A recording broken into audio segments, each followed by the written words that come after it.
Mas a Raquel está na igreja. Então, como nós já sabemos, esse livro que a gente tem estudado, né? O Polêmicas na Igreja, do Augusto Nicodemo. Acho, aliás, eu tenho certeza que é algo que está em alta, né? Principalmente do que nós temos ouvido no mundo cristão, algumas polêmicas, algumas controvérsias de opinião, alguns pronunciamentos. E aí o que acontece? O que eu tenho percebido? Espera só. O que eu tenho percebido é que cada vez mais nós, como cristãos, precisamos estudar, entender e orar pedindo discernimento ao Senhor a respeito do verdadeiro evangelho. É isso. É, é, relacionar-se com Jesus. Nos posicionar sempre em prol do verdadeiro evangelho. E aí, o que eu quero dizer com isso? É muito fácil ter jargões evangélicos, né, ter opiniões formadas por ouvir outras pessoas contra, a favor. É muito fácil viver assim, baseado na opinião dos outros. Mas não é fácil, aliás, depende do ponto de vista, mas o nosso estilo de vida deveria ser baseado na prática do verdadeiro cristianismo, amando pessoas sem preconceitos, sendo o bênção, sendo médicos de almas, né, nessas pessoas, aconselhando, trazendo para sua casa, dando alimento, né? Jesus, a gente vê Jesus desta forma no Novo Testamento, né? E é isso um pouco que a gente vai também estudar aqui, né? E a pergunta da lição de hoje é, assim, de uma forma ampla, quem é Jesus para você, né? O que ele representou? Como você tem se relacionado com Jesus e o que Jesus nos deixou, que é o Evangelho, impacta a sua vida e como você vive através dela. Só que a pergunta do livro, especificamente, ela vai numa linha um pouco diferente, a busca do Jesus histórico novamente. Mas a gente vai entender, então, no final, que a ideia é nos desafiar ao relacionamento real com Jesus. Então, entrando diretamente na lição de hoje,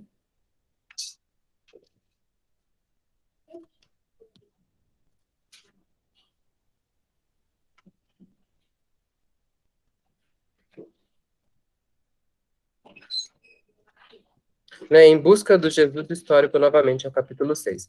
Eu queria começar com esse versículo bíblico, né? Quem é Jesus para nós? Então, Jesus declarou: Eu sou o pão da vida. Aquele que vem a mim nunca terá fome. Aquele que crê em mim nunca terá sede, né? João 6,35. Este é o Jesus que nós adoramos. Ele é o pão, ele é o nosso alimento espiritual, ele deve ser a nossa motivação, ele é nosso exemplo, ele é a vida. Quem busca a Jesus nunca terá sede ou fome, né? Esse é o nosso Jesus. Então, falando do ponto de vista histórico, o que a lição nos mostra um pouco é a respeito de muitas pessoas que aparentemente pararam de se relacionar com esse Jesus, que é o pão da vida, e passaram a se relacionar com um Jesus histórico, um Jesus homem, um Jesus racionalizado, e não o Jesus que nós deveríamos nos relacionar, que é Deus e por meio da nossa fé. Então, por exemplo, esse Albert Schweitzer é um alemão, ele publicou um livro que foi baseado numa análise de esforços de pesquisadores que tentavam construir Jesus sob uma investigação humanista, humana e racionalista. Né? Então, para quê? Na verdade, é para refutar ou racionalizar o homem Jesus através de dados científicos e históricos e antropológicos, não através dos evangelhos. E aí ele analisou e fez uma investigação de todos esses estudos que aconteceram, por exemplo, nos anos de 1600. Então, esse foi um movimento forte que existiu lá atrás para tentar refutar o Jesus Deus e criar um Jesus homem, né? Aí depois, também aqui um pouco mais para frente, alguns teólogos liberais, também baseado em estudos racionalistas, né? a, a, é, né, também passaram a entender e a estudar esse Jesus de forma humana. Então, por exemplo, esse homem aqui, né, Rodolfo Putman, que ele é um teólogo liberal, ele chegou, né, do ponto de vista dele, através dos estudos dele, na seguinte conclusão: ninguém que seja adulto o suficiente para pensar por conta da própria imagem que Deus passa para habitar um céu situado em algum lugar. Não existe mais céu algum no sentido tradicional da palavra. O mesmo se aplica ao inferno, no sentido de um submundo místico localizado debaixo dos nossos pés. Portanto, a história, segundo a qual Cristo desceu ao inferno e subiu ao céu, deve ser descartada. Não podemos mais esperar pelo retorno do Filho do Homem nas nuvens ou acreditar que os fiéis o encontrarão nos homens. Quando a gente lê uma conclusão ou uma afirmação, né, de um teólogo liberal desta magnitude, nós deveríamos, né, se de fato nos relacionarmos com Jesus, Deus, Jesus que nos deixou o Evangelho, nos chocar, porque essa pessoa, de fato, perdeu qualquer perspectiva do verdadeiro cristianismo. E aí a pergunta é, qual que é a esperança ou a fé de um teólogo liberal como esse? Né, assim, qual é o propósito de relacionamento dele com Jesus? Na verdade, nenhum. Ele quer, na verdade, por sua própria razão, negar a fé. Ele, né, ele quer criar um homem histórico, um filósofo, um idealista, talvez um mártir, mas não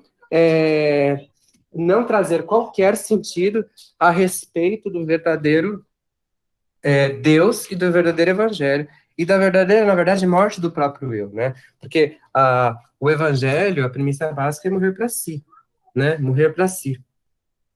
E deixar com que Cristo reine.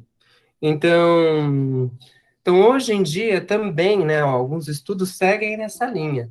Então, qual linha?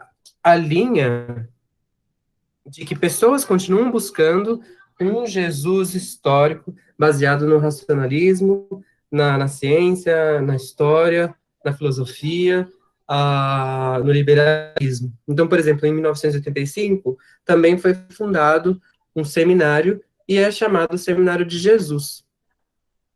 Esse seminário, né, é formado por 75 estudiosos, homens teólogos, não, por exemplo, ditos como evangélicos, mas católicos, de diversas religiões também, que se unem para estudar a respeito desse Jesus histórico. E todos esses homens, na verdade, né, têm interesses, pelo que o Nicodemos coloca no livro, próprios. Então, na verdade, eles não chegam a conclusões, porque, na verdade, eles têm talvez interesses próprios no seu relacionamento com Jesus, ou na sua marca que quer deixar para a sociedade, de maneira que traz nas suas pesquisas e nas suas conclusões o viés dos seus olhos, ou do seu relacionamento com Jesus. De novo, se a gente não se relaciona, se não entregamos de fato a nossa vida a Deus, qualquer afirmação a respeito do próprio Deus é baseado no meu interesse, né? Então, você vai buscar historicamente, não nos evangelhos, distorções completas. Aí, né, então, eles dizem a respeito de cinco evangelhos, e não de quatro. Então, por exemplo, aqui a fé ou os estudos do Antigo Testamento criou uma caricatura de Jesus, eles afirmam. Era necessário limpar dos evangelhos, qualquer acréscimo de ato de fé pessoal, alegando que 18% talvez apenas das palavras de Jesus estariam implícitas nos evangelhos. O resto é o olhar do evangelista ao escrever. Quer dizer, da mesma forma como eles estudam Jesus e escrevem hoje, como eles entendem Jesus, eles acham que Mateus, Marcos, Lucas e João fizeram isso com seu olhar de fé, com seu olhar pessoal, com o seu relacionamento pessoal, não acreditando na suficiência e na ação do Espírito para a escrita desses evangelhos. Veja que absurdo, veja que distorção, veja que desnecessário se tornou esse seminário. Então aqui Robert Funk também foi um líder ativista, por exemplo, avivalista no Texas, ele pregava Jesus, ele era um pastor, daqui a pouco ele, por algum motivo, mudou o foco dele, né, deixou de pregar o evangelho verdadeiro e passou também a fazer parte né, desses estudos do Jesus histórico, e hoje, por exemplo, ele afirma que Jesus é uma espécie de filósofo, como Sócrates, né? Tá, um judeu sábio, secular, um crítico social, um comediante.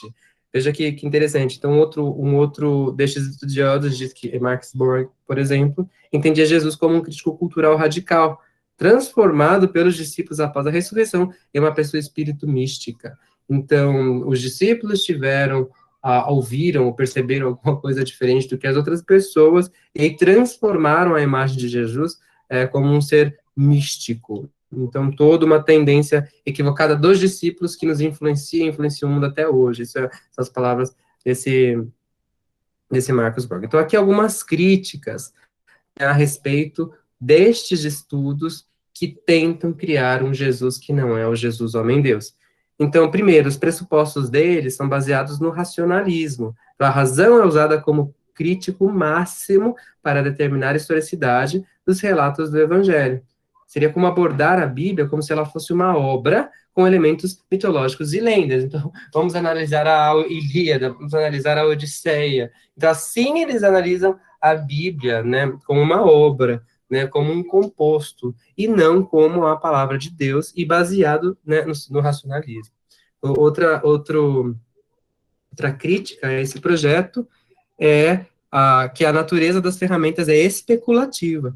Procura-se explicar os segmentos de determinadas narrativas como sendo produção da comunidade da fé, como eu mencionei, né? Então, meramente especulativa, e determinam que as narrativas são produção de um mero relacionamento de fé ou da sua visão de Deus, no caso, criticando os evangelistas, né, os evangelhos. Quanto aos pesquisadores, não há consenso quanto a Jesus que procuram para construir. Então, veja, você cria uma escola, você cria um seminário que não tem um objetivo comum. Se você vai, por exemplo, ao Seminário Batista Logos, que é o seminário que a nossa igreja apoia e manda todos aqueles que querem estudar um pouco mais de teologia,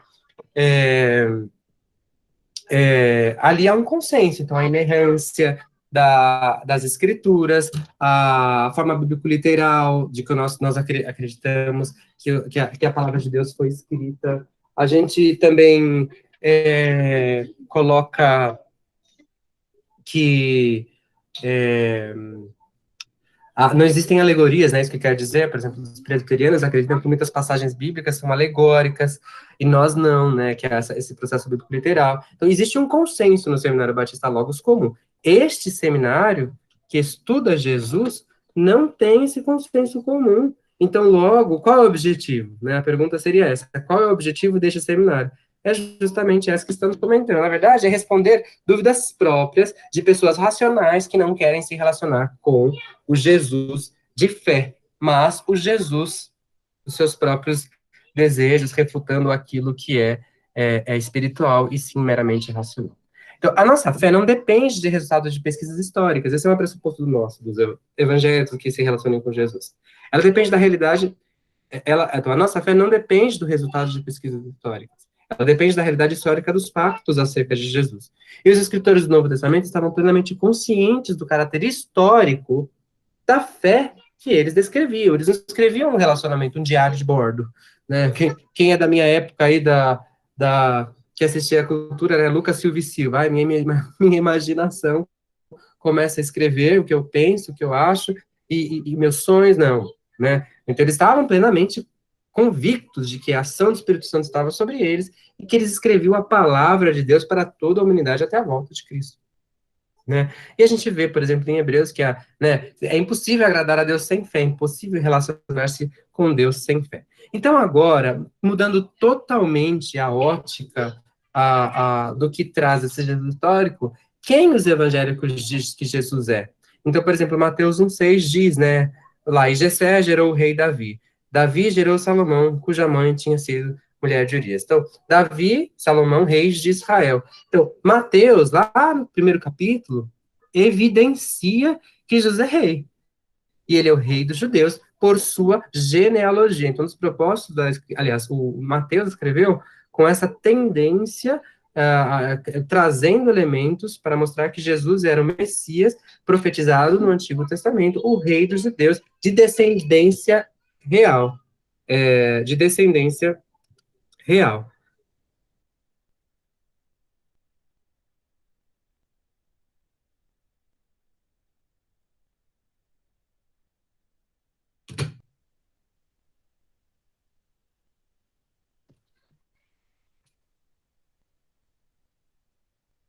Marcos, já por exemplo, fala para a comunidade de Roma, né, que era formada por judeus convertidos e pagãos, que Jesus era o Cristo, o Filho de Deus. Então, muitas filosofias, muitas religiões pagãs, né, a figura do imperador romano, né, muito forte. Então, Marcos mostra, na verdade, faz esse contraponto a respeito de quem é Jesus para essa sociedade. Então, por exemplo, Marcos 8, 27 e 29, a 29 diz o seguinte: Jesus e os seus discípulos dirigiram-se para os povoados nas proximidades de Cesareia de Filipe. No caminho, eles perguntou: quem o povo diz que eu sou? Eles responderam: alguns dizem que é João Batista, outros dizem Elias, outros um dos profetas. Essa cultura de especulação, de filosofia, né, enfim.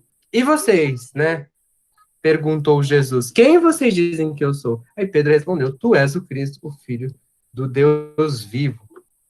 Lucas, né, como vocês sabem, ele era um médico, não caminhou com Jesus ou não tiver esse, não teve esse contato como os outros que tiveram. Então ele teve um trabalho investigativo, né, como um jornalista para escrever para escrever o Evangelho de Lucas. Então ele fez, então é muito interessante vocês olharem os Evangelhos nessa leitura. Então Lucas, quando escreve os Evangelhos, ele pode ver, né? Ele faz todo um colchão histórico. Ele fala muito a respeito das evidências, das testemunhas. Ele cita um pouco as coisas com quem ele conversou para escrever o Evangelho de Lucas. Ele foi escrito 30 anos após a morte da ressurreição de Jesus, quando muitas das testemunhas ainda viviam. Então, um momento interessante histórico que Nicodemos entende que foi a hora perfeita para evitar a distorção causada por tradição oral. Porque aí a Bíblia, as pessoas que se relacionaram, cada um já começava a colocar o seu viés próprio no seu relacionamento. Então, Lucas, depois de 30 anos da morte e ressurreição de Jesus, escreve para refutar talvez um novo pensamento filosófico, humanista, racionalista que surgia. Então, ele lá, Lucas 1, 3 e 4, diz: eu mesmo investiguei tudo cuidadosamente, desde o começo, e decidi escrever-te um relato ordenado, ó excelentíssimo Teófilo, para que tenhas a certeza das coisas que te foram ensinadas. João já fala a respeito de um Deus eterno, então sem começo nem fim, o mesmo assim acessível ao homem. João é aquele discípulo amado, né, que se reclinou sobre o peito de Jesus.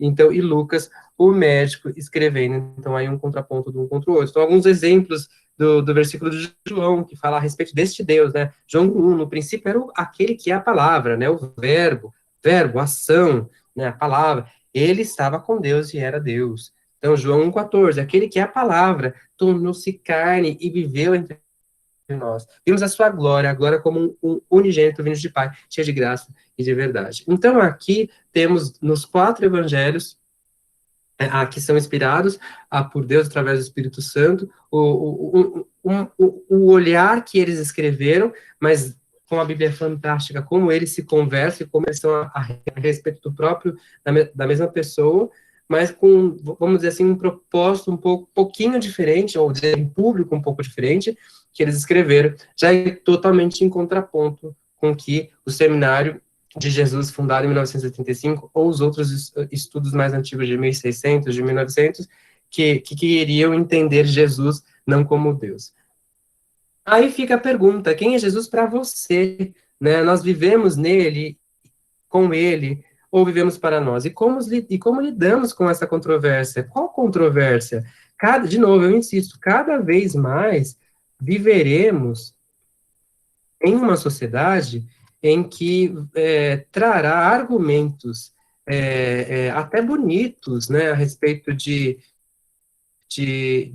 preconceito da igreja ou qualquer outra coisa, e querendo dizer que pecado é aceito, e até trazendo escritos bíblicos dizendo que a igreja é contra a humanidade até, ou que ela é muito antiga, muito arcaica.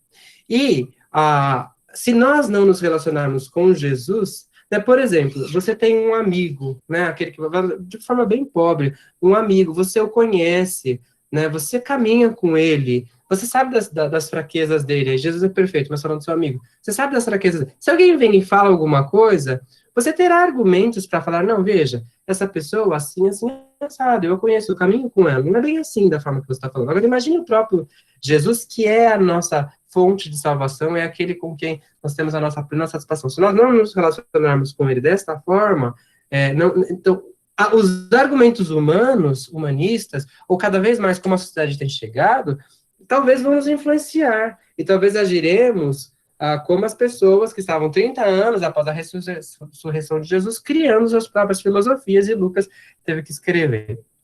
Então, será que nós seremos esse Lucas, né, onde debruçaremos as Escrituras, oraremos ao Senhor, pedimos sabedoria pelo Espírito Santo para discernirmos de fato a sua palavra e defendermos, né, o que de fato os valores da Bíblia têm, ou ouviremos jargões, ouviremos pessoas dizerem qualquer coisa, traremos isso, e se alguém vier com alguma coisa, né, de uma forma talvez um pouco mais farisaica, não, Jesus é isso. Ou pior, deixaremos nos influenciar de forma pobre pelas filosofias humanas. Então, quem é Jesus para você? Agora, de novo, Jesus não deve ser aquela pessoa com que eu vou me relacionar para ter uma resposta histórica, que seja filosófica, científica ou racional, não. Jesus deve ser aquele que eu vou me relacionar para que eu me renda, para que eu diminua, e para que, então, através da minha vida, eu seja a luz, e o meu propósito real de continuar na Terra, de glorificação, seja evidenciado. Então, fica aí o desafio para vocês da aula. E agora eu vou aqui interromper a gravação para a gente ouvir alguns pontos de vocês.